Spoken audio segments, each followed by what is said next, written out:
Oh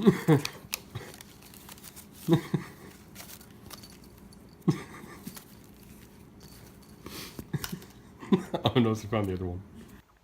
Hello everybody, my name is here to you, and welcome to the final PAX West 2017 G8R Vlogs.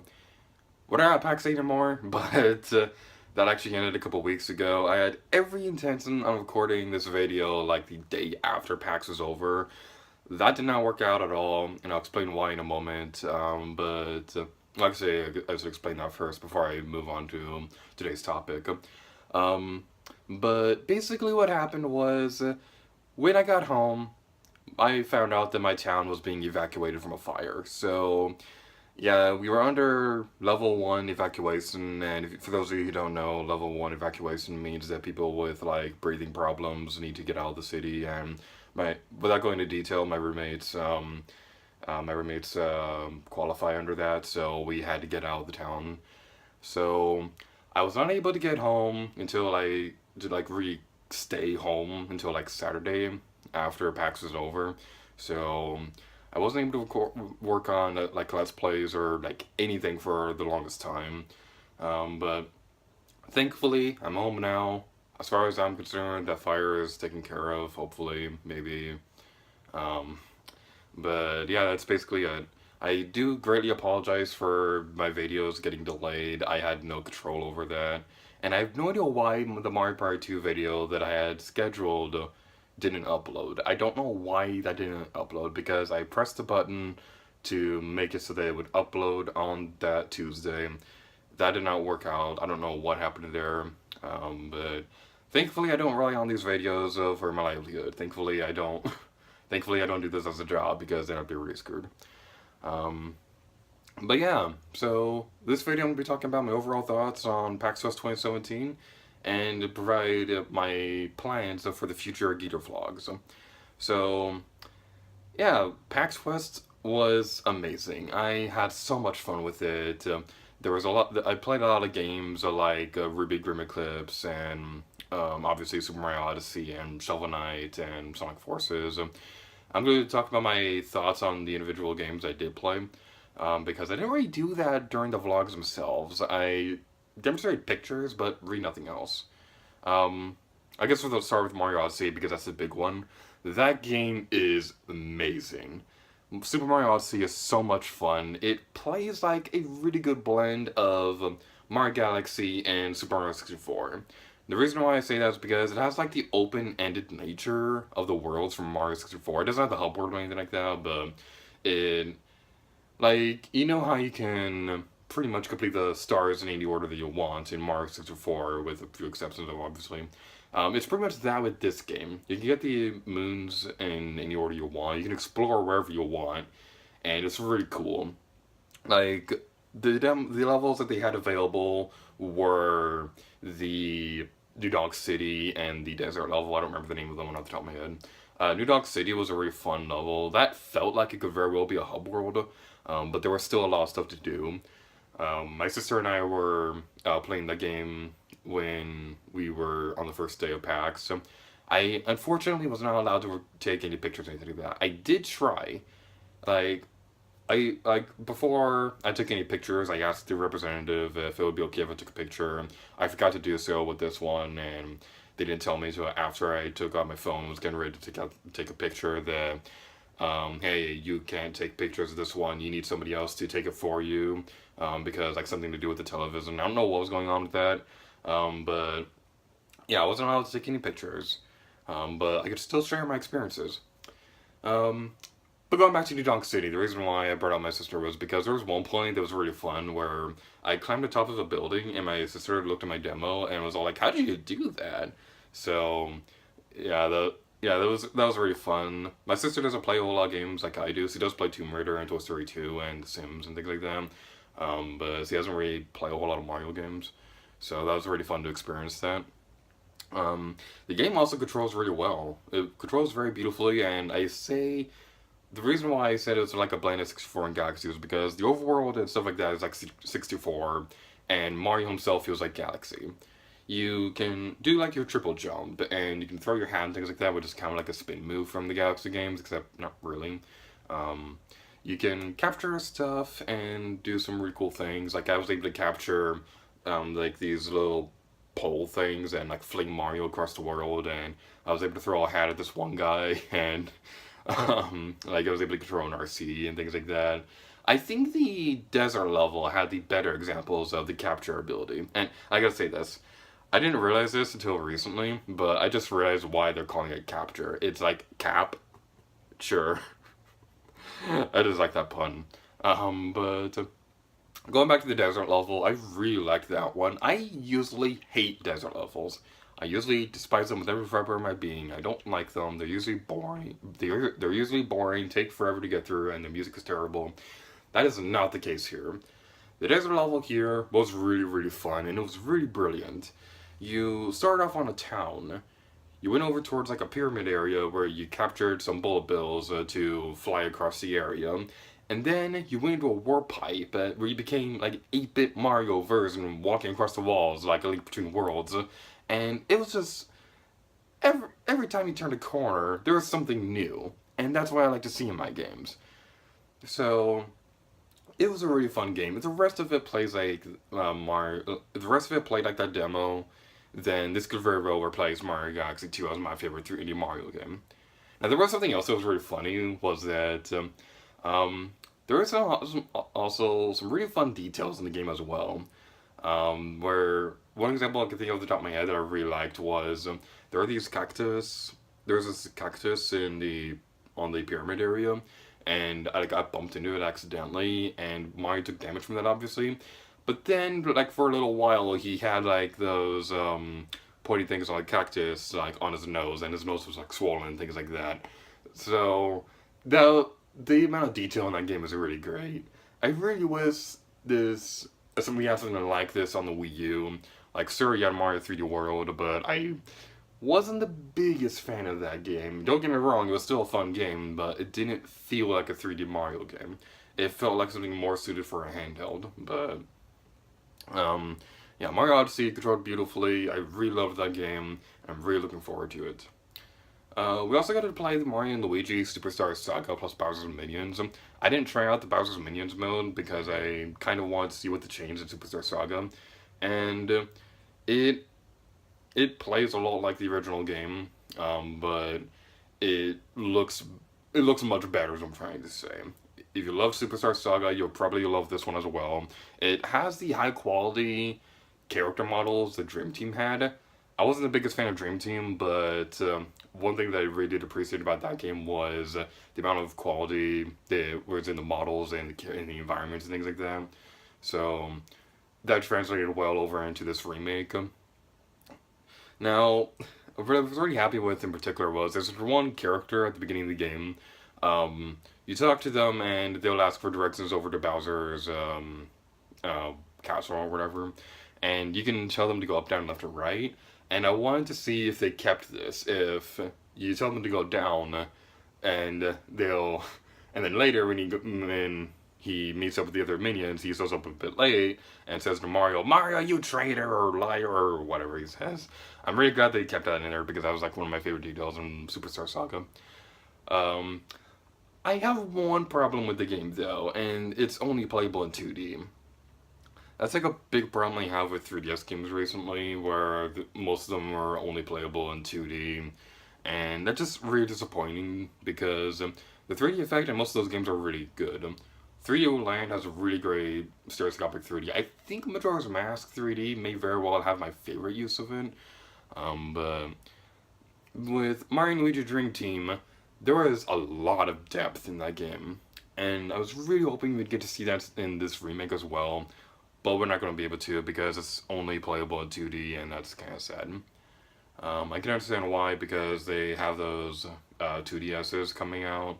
Oh, well, they've been out for a while, but they have those 2DSs everywhere, and yeah, I understand why people didn't. I understand why more games are using only playable in 2D. I just wish there was a 3D mode for people who had a 3DS, like me. So, and a couple other demos. I'm not gonna try to go on for too long because I don't want this video to be too long. But a couple other demos that I played were Sonic Forces. That was fun for the most part, but there were a few problems which I'll talk about in a moment. If you like Sonic Generations, then you really like this game as well, because it controls very beautifully. It's a very great game. I was able to play the game 3 times, one on Switch and one on PlayStation, one on Xbox. So there wasn't really that big of a difference between the versions, which honestly surprised me. I mean, obviously, I going off the top of my head, I would say the PlayStation 4 probably looked the best. The Switch version obviously looks a bit less graphically impressive than the other ones, for the lack of a better term. It looks great, don't get me wrong, but I have really good eyesight, so I can like see things like that. I don't particularly care that much about graphics, as long as the game plays well, and this game does play well, so that's pretty good. Modern Sonic controls like the 3D games, classic Sonic controls like the 2D games, and the new Avatar character plays like the character from Sonic Boom. And when I heard that, I had low expectations, but then I actually played for myself, and it actually controlled really well. Um, he goes back and forth between 2D and 3D fairly often, like Modern Sonic, but he also has like the blade beam thingy-majigger jigginess, which you can use to attack enemies, and I think that works pretty well. And the only problem I had was Classic Sonic. Like I don't know what it was, but the demo they had for Classic Sonic was pretty lame. You had a boss fight, and that's cool and all, but it highlighted something that I could see becoming very problematic in the final version. For whatever reason, I'm not sure if this was a glitch or if this was intentional, but you can't pick up your rings when you lose them in this game. So, you lose your rings, you can't pick them back up. I don't know what was going on with that, but it made the boss fight way more difficult than it needed to be. It wasn't that hard of a boss, I just suck at Sonic games. But this leads to another problem they have where the characters are voice acted in the levels themselves. That's fine and all, but if you die, they repeat their dialogue, and that's like one of my biggest pet peeves in gaming, when voice acted characters repeat their dialogue. That's a big reason why I didn't really like Epic Mickey 2 all that much, because Gus repeats himself all the freaking time. It's like Navi in Ocarina of Time because he was voice acted, and that's terrible. So, yeah, it's a fun game. I don't think it's going to be as highly praised as Colors and Generations were, but I think that if you like 3D Sonic games, then this is definitely a game that you'll enjoy. And something kind of funny was that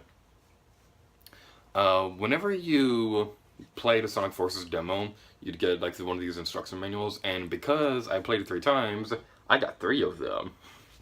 So this is really cool because Sonic Mania is a digital only game, and having an instruction manual for it is really cool. I'm honestly not sure what I'm going to do with the other 2 because I only need 1. I might just brag about it and be all like, haha, I got 3 of them. But I don't know, maybe I could do a giveaway or something like that. Oh, and something else that was really cool that I got when I was over at PAX was I got the poster. Some of you probably won't care about this that much, but I'm a big Ruby fan, so getting this poster was really fun, and I'm really glad that I got this poster. Another thing that I really liked about PAX was just how many great cosplayers there were there. Now, the website said that PAX wasn't a cosplay-heavy event, but I'm not sure what they were saying about that, because there were a lot of great cosplayers there. I think my personal favorite was Diva and Mercy from Overwatch, because they looked exactly like they did in the games, and it was really, really impressive. Another one of my favorites was Cloud and Sephiroth from Final Fantasy, because, again, they looked exactly like they did in the games, and it was really impressive, and things like that. And I'm going to get redundant if I say that for every single cosplayer thing. Some of my other favorites were this one from Harley Quinn, because I really liked the amount of detail that she had with her costume, like how her hair was red and black, and then the colors would switch sides as it would go across the costume, and how there would be. I have the image on my laptop right now, so there's also on the shirt the diamond and star on the top, and then on the pants were the spade with like the diamond and the heart or whatever. I just thought that amount of detail was really impressive. Another cosplayer that I really liked was this one from Link from Breath of the Wild. There were 2 of them that I saw that were really impressive, one of which had Princess Zelda with them. But I think the one that really impressed me was this one that had like an actual sword. It wasn't the Master Sword, but it was a Guardian sword that you'd get from the Guardians in that game, and it actually lit up, and it was like really cool, things like that. A few other ones that I'll mention on the top of my head were Blake from Ruby. That one was really good, and like I said earlier, I really like Ruby, so seeing cosplayer for that was really cool.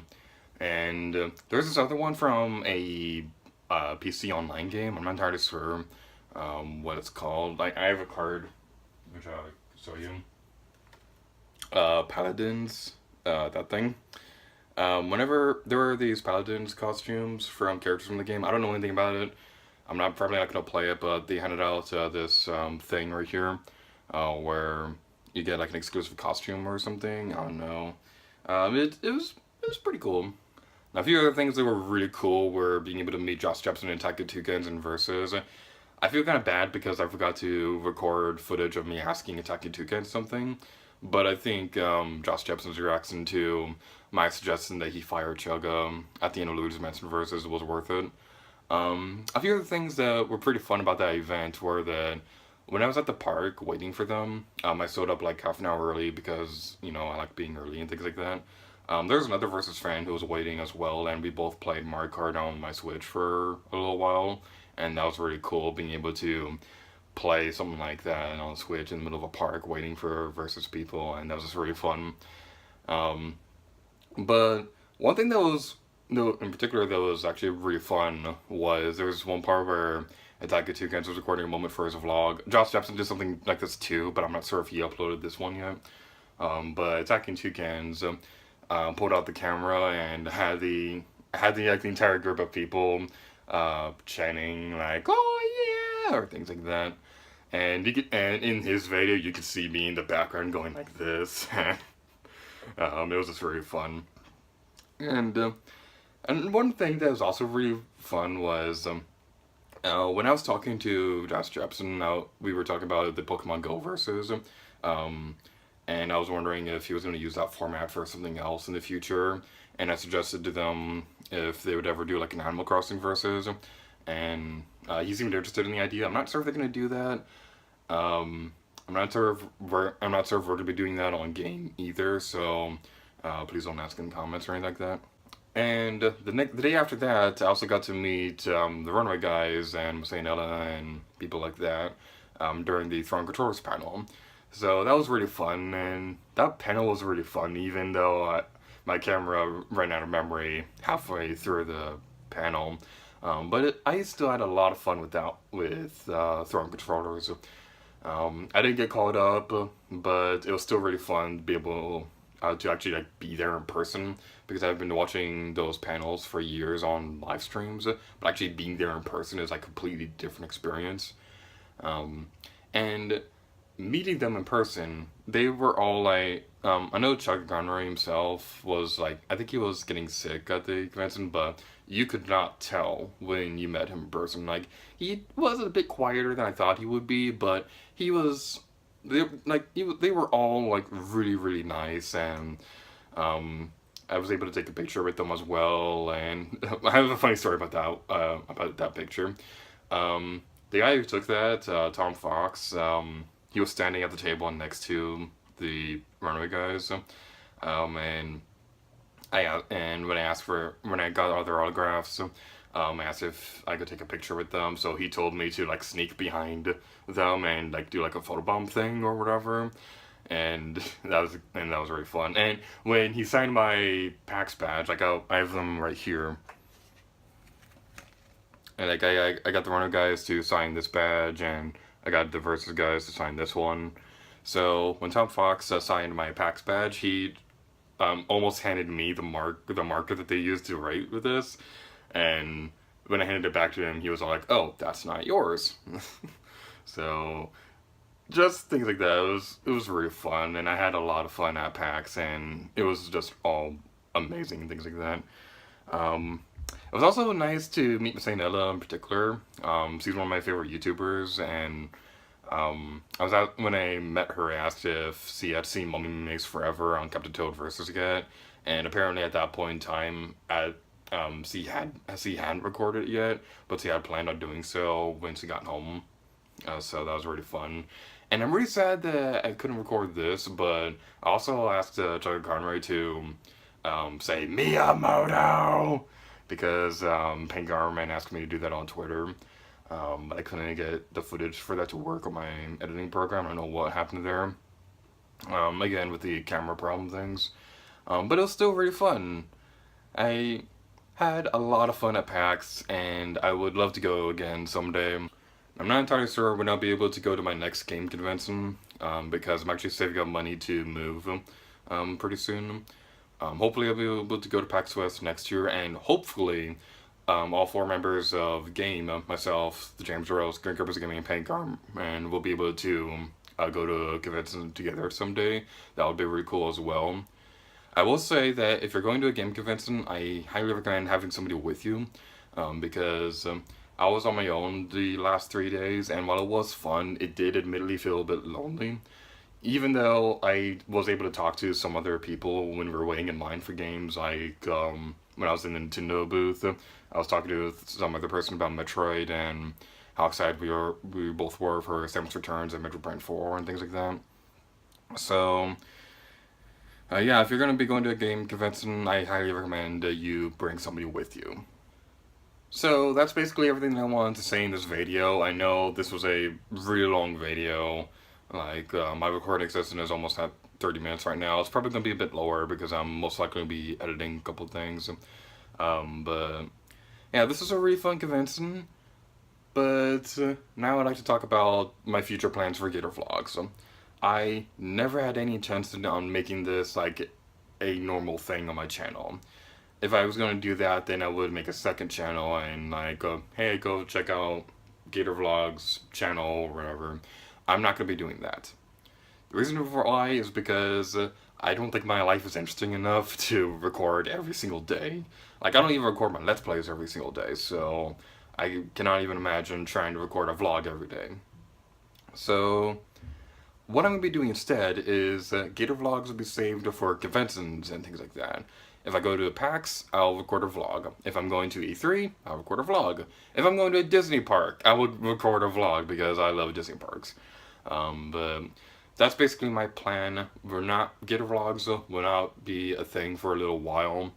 But if I'm going to a game convention or Disney theme park or anything like that, then I will be recording G8RVlogs. I really hope you guys enjoyed these videos. I know that it seems a little bit weird for some of you who don't follow my social media to randomly see vlogs on this channel.